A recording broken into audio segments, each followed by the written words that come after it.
Parents, आज मैं आपको एक बहुत ही इम्पोर्टेंट चीज़ पे डिस्कस करने के लिए यहाँ पे इस वीडियो को प्रेजेंट कर रहा हूँ। यहाँ पे मैं आपको बता रहा हूँ कि ये अप्रैल का मंथ शुरू हो चुका है। मोस्टली स्कूल्स में एडमिशन के प्रोसेस शुरू हो चुके हैं और आप अपने किड्स को किसी एक अच्छे स्कूल में एडमिशन कराने की तलाश में हैं। आप बहुत सारे स्कूल अपने एरिया के विज़िट करते हैं और आप एक अच्छी एजुकेशंस के लिए अपने बच्चों को किसी एक अच्छे स्कूल में ले जाते हैं। वहाँ पे आपसे बहुत सारे प्रोसेस कराए जाते हैं। आपको एक एडमिशन फॉर्म भरना होता है, फिर उसके बाद एंट्रेंस एग्ज़ाम होता है। अगर आप छोटी क्लासेस में हैं तो छोटे लेवल पे एंट्रेंस एग्ज़ाम होता है। बड़े लेवल पे ले जाते हैं अगर 6, 7, 8 या 11, 12 के लिए कहीं पे एडमिशन होता है तो उसी लेवल पे आप एंट्रेंस एग्ज़ाम देते हैं।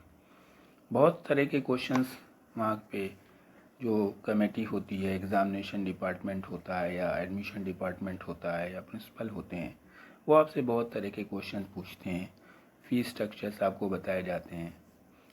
क्या आपको स्कूल में एडमिशन लेना चाहिए या हमें उस स्कूल को कैसे जस्टिफाई करना चाहिए कि ये स्कूल हमारे बच्चे के लिए सही है या जो फ़ी हम पे करने जा रहे हैं वो इसके अकॉर्डिंग स्कूल हमको फैसिलिटी प्रोवाइड कर पाएगा या नहीं। आज हम इस पे आपको डिस्कस करेंगे। कौन कौन से पॉइंट्स हमको डिस्कस करने चाहिए। हम आपको बता दें कि वो आपसे तो बहुत सारे क्वेश्चन पुट अप करते हैं, लेकिन आप डरे हुए होते हैं क्योंकि आपको अपने बच्चे का एडमिशन कराना होता है। हो सकता है वो बहुत ब्रांडेड स्कूल हो और बहुत अच्छा वहाँ का एजुकेशन सिस्टम हो, लेकिन हमारा भी कुछ राइट्स बनता है। तो हमारे पेरेंट्स जो अपने बच्चों को एडमिशन के लिए ले जा रहे हैं, प्लीज़ इन बातों को वो वहाँ के कमेटी से, प्रिंसिपल से या जो भी एडमिशन सेल्स हैं उनसे ज़रूर डिस्कस करें। अगर आप अपने बच्चों को अच्छी एजुकेशन देना चाहते हैं तो सबसे पहले आपको जो पॉइंट डिस्कस करना है जिससे आप अपने बच्चे के फ्यूचर के बारे में जस्टिफिकेशन कर पाएंगे और उस स्कूल की एजुकेशन पॉलिसीज़ या एजुकेशन सिस्टम को समझ पाएंगे कि ये सही हमको फैसिलिटी प्रोवाइड करेंगे या नहीं करेंगे। तो पहला पॉइंट है आपका कि म्यूज़िक रूम।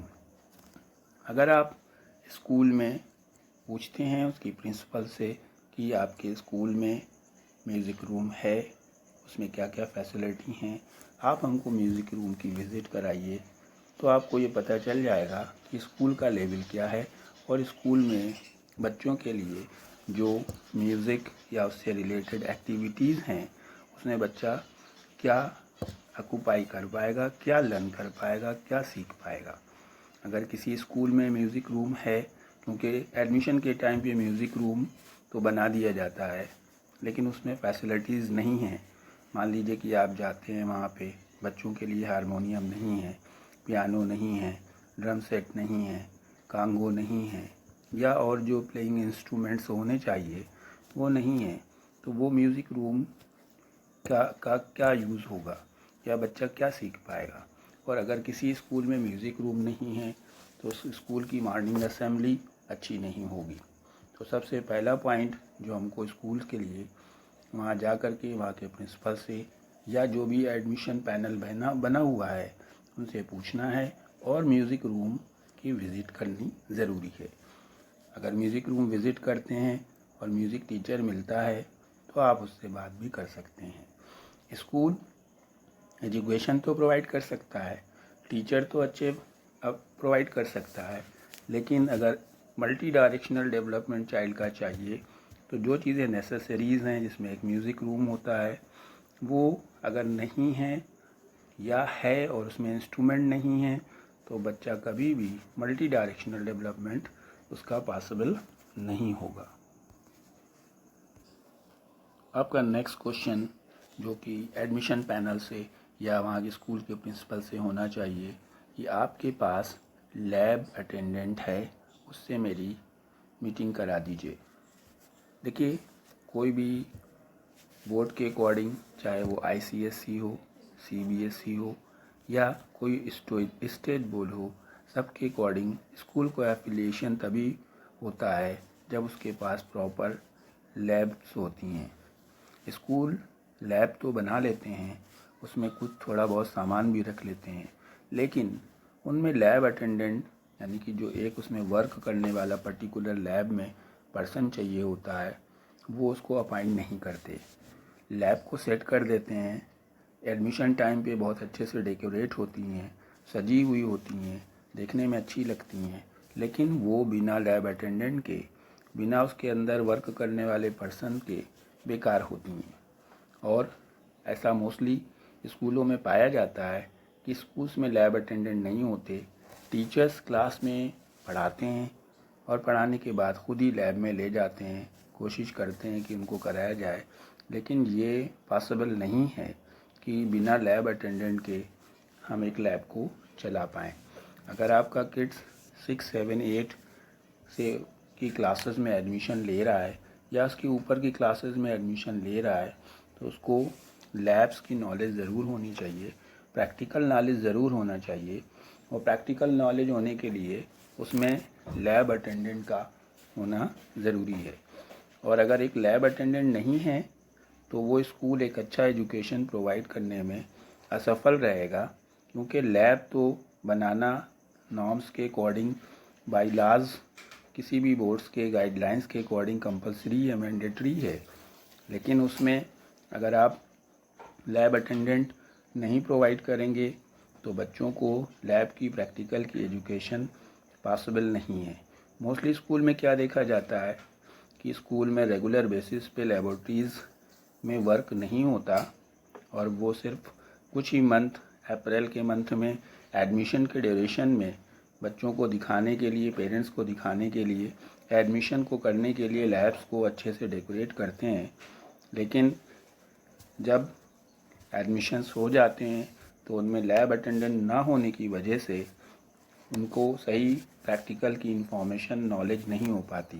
तो अगर आप लैब अटेंडेंट से मीटिंग करेंगे, बात करेंगे या मिलने की बात करेंगे, तो आपको पता चलेगा कि स्कूल किस लेवल का है और क्या ये प्रैक्टिकल नॉलेज हमको या हमारे चाइल्ड को प्रोवाइड कर पाएगा या नहीं प्रोवाइड कर पाएगा।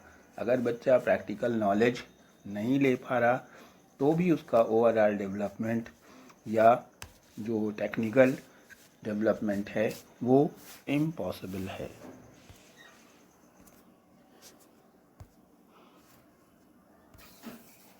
नेक्स्ट पॉइंट जो आपको डिस्कस करना है वो स्पोर्ट्स रूम के बारे में डिस्कस करना है। आप अपने चाइल्ड का एडमिशन कराने के लिए जा रहे हैं, वो आपका टेस्ट लेते हैं, एग्ज़ाम लेते हैं, तभी एडमिशन करते हैं, आपसे अपने अकॉर्डिंग फ़ीस के बारे में डिस्कस करते हैं, आपको बहुत सारी फैसिलिटीज़ देने की बात करते हैं। आपको उसमें से एक फैसिलिटी के बारे में पूछना है, that is sports room. Mostly schools में स्पोर्ट्स एक्टिविटीज़ होती हैं और कुछ इक्विपमेंट होते हैं, लेकिन उनको प्रॉपर मैनर में एक जगह पे जो रूम होना चाहिए वो प्रोवाइड नहीं किया जाता। किसी स्कूल्स में तो ये पाया गया कि स्पोर्ट्स के नाम पर वहाँ पर कुछ भी नहीं होता। तो अगर आप अपने बच्चे का स्पोर्ट्स की डायरेक्शन में कुछ उम्मीद करते हैं, क्योंकि फ़िज़िकल एक्टिविटीज़ ये मैंडेटरी है, बच्चे के फ़िज़िकल डेवलपमेंट के लिए, हेल्थ के लिए भी कंपलसरी है। अगर बच्चा एक स्पोर्ट्स में पार्टिसिपेट नहीं करेगा अच्छे से तो वो फिज़िकली फ़िट भी नहीं हो पाएगा। आप स्पोर्ट्स रूम देखने की बात कीजिए। जब आप स्पोर्ट्स रूम जाएंगे, पहली बात तो हो सकता है कि स्पोर्ट्स रूम स्कूल में अवेलेबल ना हो, अगर होता भी है तो वहाँ पे पाए जाने वाले इक्विपमेंट के बारे में बात करें कि उसमें क्या क्या इक्विपमेंट हैं। आप देखेंगे वहाँ पे क्या क्या इक्विपमेंट हैं या उससे रिलेटेड क्या क्या चीज़ें हैं। स्कूल है तो ग्राउंड तो होना मैंडेटरी है, ग्राउंड आपको दिखाई देगा, लेकिन ग्राउंड से आपको उसकी एक्टिविटीज़, होने वाली एक्टिविटीज़ के बारे में पता नहीं चलेगा। फ़िज़िकल टीचर सारे ही स्कूल में अवेलेबल होते हैं, लेकिन वो सिर्फ फिज़िकली में के नाम पे क्या करवाना वहाँ पे होता है कि वो सिर्फ बच्चों को लाइन बनवाना या लाइन से ले जाना या छुट्टी के टाइम पे बच्चों को गेट के बाहर करना या असेंबली टाइम पे ले जाना, इन्हीं के लिए होते हैं। जबकि फ़िज़िकल टीचर्स का रोल तभी पॉसिबल है जब स्कूल में प्रॉपर एक स्पोर्ट्स रूम हो। स्पोर्ट्स रूम में उसमें यूज़ होने वाले इक्विपमेंट क्रिकेट से रिलेटेड, फुटबॉल से रिलेटेड, बास्केटबॉल से रिलेटेड, बैडमिंटन या जो भी और एक्टिविटीज़ हैं छोटे बच्चों के लिए, इंडोर गेम्स। तो एक रूम जब आप देखेंगे तो आपको पता चलेगा कि उस रूम में क्या क्या फैसिलिटी, क्या क्या इक्विपमेंट उन्होंने प्रोवाइड कर रखे हैं, जिससे उस स्कूल का लेवल आपको बिना कुछ सोचे समझे आपको पता चल जाएगा। अगर आप किसी स्कूल में जाते हैं और वहाँ पे स्पोर्ट्स रूम नहीं है तो आप समझ लीजिए कि ये कोई स्कूल नहीं बल्कि एक सिर्फ कोचिंग सेंटर की तरह ही कुछ चल रहा है, जहाँ की बच्चे का ओवरऑल डेवलपमेंट मुश्किल है। सिर्फ एकेडमिक तो वो कुछ कर पाएगा, लेकिन मल्टी डायरेक्शनल जो आप सोच करके एक अच्छे स्कूल के लिए एडमिशन कराने जा रहे हैं वो पॉसिबल नहीं है। अगर आप अपने किड्स को छोटी क्लासेस में, प्री प्राइमरी या प्राइमरी सेक्शंस में एडमिशन के लिए जा रहे हैं तो सबसे इम्पॉर्टेंट जो है वो आपको प्ले रूम को चेक करना है। प्ले रूम का साइज़ क्या है, प्ले रूम में क्या फैसिलिटीज़ हैं, प्ले रूम में फ्लोर पे क्या मैटिंग करी गई है, प्ले रूम में किस साइज़ का टीवी उन्होंने यूज़ किया है, ऑडियो सिस्टम और अंदर यूज़ होने वाले जो बच्चों के टॉयज़ हैं वो किस स्टैंडर्ड के हैं, किस लेवल के हैं, और उसमें जो मेंटर हैं आपके वो किस लुक के हैं या उनकी स्पीकिंग स्किल क्या है। इन चीज़ों को फोकस करना ज़रूरी है। प्ले रूम एक इम्पॉर्टेंट पार्ट है। आजकल स्कूल बहुत भारी भारी बैग्स के साथ में बच्चों को बुलाते हैं, और पेरेंट्स का सोचना क्या है कि अगर स्कूल में बहुत सारा वर्क मिल रहा है, बहुत सा वर्क कराया जा रहा है तो वो स्कूल बहुत अच्छा है, लेकिन ये हमारी गलत सोच है। एक चाइल्ड अभी वो अपनी चाइल्डहुड से निकल भी नहीं पाया है, उसको हर तरह की चीज़ें करने की राइट है।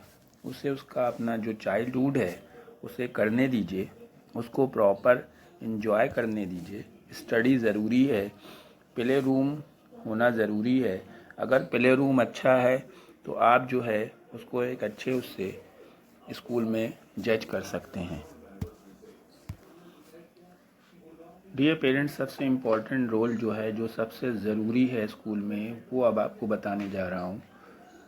वो है प्रिंसिपल एंड प्रिंसिपल ऑफिस। जब आप किसी स्कूल में जाते हैं तो आपको ये सबसे ज़रूरी है कि यहाँ के प्रिंसिपल कौन हैं और उनका ऑफिस कहाँ है। वो उनसे आपको प्रिंसिपल ऑफिस में मिलना ज़रूरी है। क्या आप ऑब्ज़र्व करते हैं कि कोई स्कूल का ओनर या मैनेजर खुद ही प्रिंसिपल सीट पे है? अगर ओनर या मैनेजर या जो भी स्कूल का मेंबर है वही से प्रिंसिपल सीट पे है तो ये एक डिफ़िकल्ट डिसीज़न होगा कि आप जो है उस स्कूल में एडमिशन कराने जा रहे हैं जिन्होंने खुद ही स्कूल को कंस्ट्रक्ट किया है। और ख़ुद ही प्रिंसिपल एक पोस्ट है, प्रिंसिपल का रोल अलग है, ओनर, चेयरमैन, मैनेजर का रोल अलग है। अगर आप प्रिंसिपल से डिस्कस करेंगे, प्रिंसिपल स्टूडेंट्स के वेलफेयर के लिए बात करते हैं, ओनर भी स्टूडेंट्स के वेलफेयर के लिए बात करते हैं। ऐसा नहीं है कि ओनर्स रॉन्ग हैं, लेकिन प्रिंसिपल का रोल जो है, एडमिशन का राइट प्रिंसिपल के हाथ में होता है। किसी भी बोर्ड में जो भी आपका ऑफिशियल वर्क होता है वो प्रिंसिपल का होता है।